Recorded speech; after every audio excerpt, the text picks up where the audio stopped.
Sankara.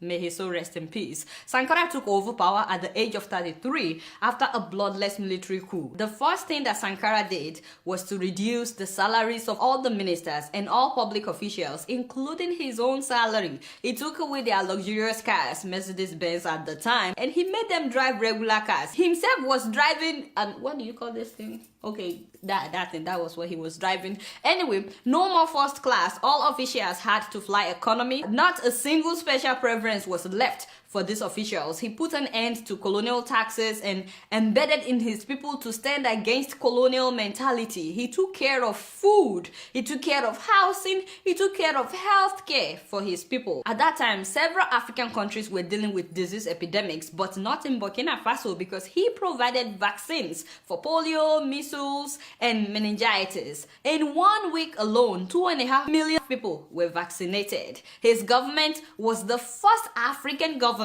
to publicly recognize the AIDS epidemic as a major threat to Africa. He was also one of the first head of states in the whole world to promote women's rights. Yes, the very first African leader to appoint women to major cabinet positions. Take a look. Ce qui veut dire que nous devons donner à chaque femme un emploi.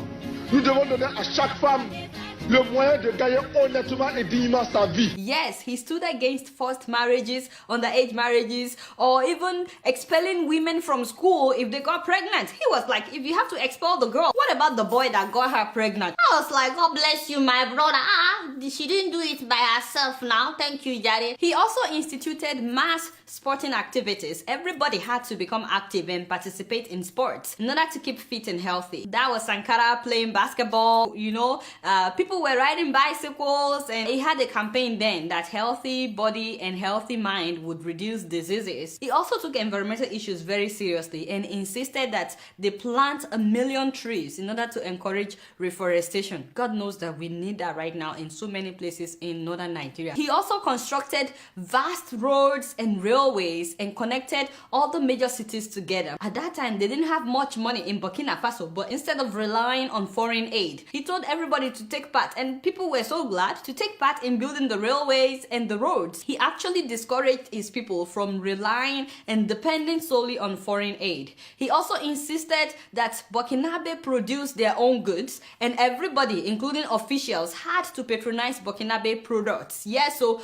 clothes, food, everything, all made in Burkina Faso. They were producing their own food, wheat, and he facilitated good irrigation and fertilization programs. People started seeing made in Burkina Faso products just within 4 years that he was president. And in less than 4 years that he was in power, Burkina Faso, that used to be very poor, this same Burkina Faso became food self-sufficient. I'm telling you, it was a major revolution at that time. Corrupt officials were tried in court, and the funny thing was, no lawyer was allowed to represent them. So you had to prove yourself guilty or not guilty in front of everybody, and it was televised. So a lot of people were disgraced by this approach because they were not allowed to pay lawyers to represent or defend them. And he was only like 33, 34. Just imagine that. By the way, Burkina Faso was named the Republic of Upper Volta at that time by the French, the colonial masters. Sankara was the one that renamed it as a Burkina Faso, which means the land of upright men. He also commissioned several housing projects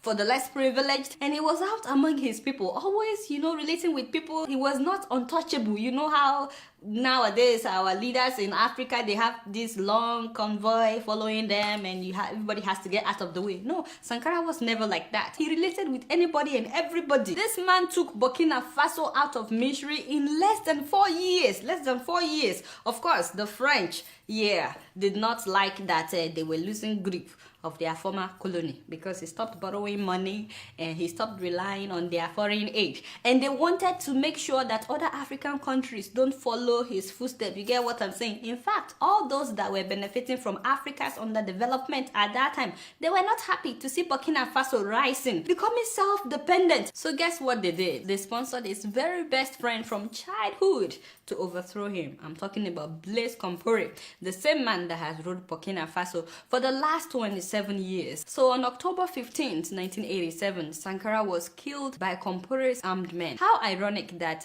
Blaise himself was overthrown in the month of October. Just imagine what a coincidence. Compaoré's men killed Sankara and 12 other officials with a shower of bullets that dismembered Sankara's body completely. So they hurried and buried him in an unmarked grave, like a goat. There was no ceremony for Sankara's burial. They treated him like an animal. His wife and 2 children had to flee the country, and Akompore immediately reversed nearly all of Sankara's policies. He was never repentant, by the way. He actually pretended that he was not the one behind the whole thing. The only thing he said was that, well, Sankara had jeopardized foreign relations with former colonial masters in France. I was like, what? That's the reason for you to kill the guy? Compaore rejoined the International Monetary Fund and the World Bank, and he went right back to being a puppet in the hands of France. And once again, what would have led to true self-dependency and freedom in Africa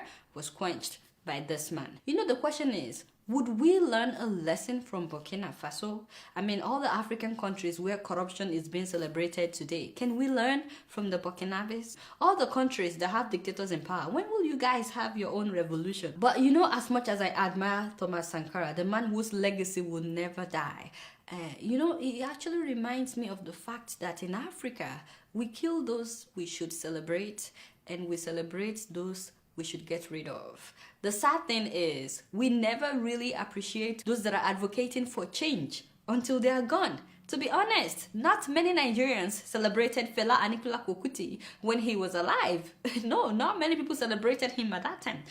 When would we learn to recognize great minds, before they die or before they are killed? People like Patrice Lumumba, Kwame Nkrumah, Ediado Modlane, Amilcar Cabral, Steve Biko, Samora Machel, and of course, John Garang. It's very sad because many of our children don't even know who these people are. Anyway, congratulations to my people in Burkina Faso.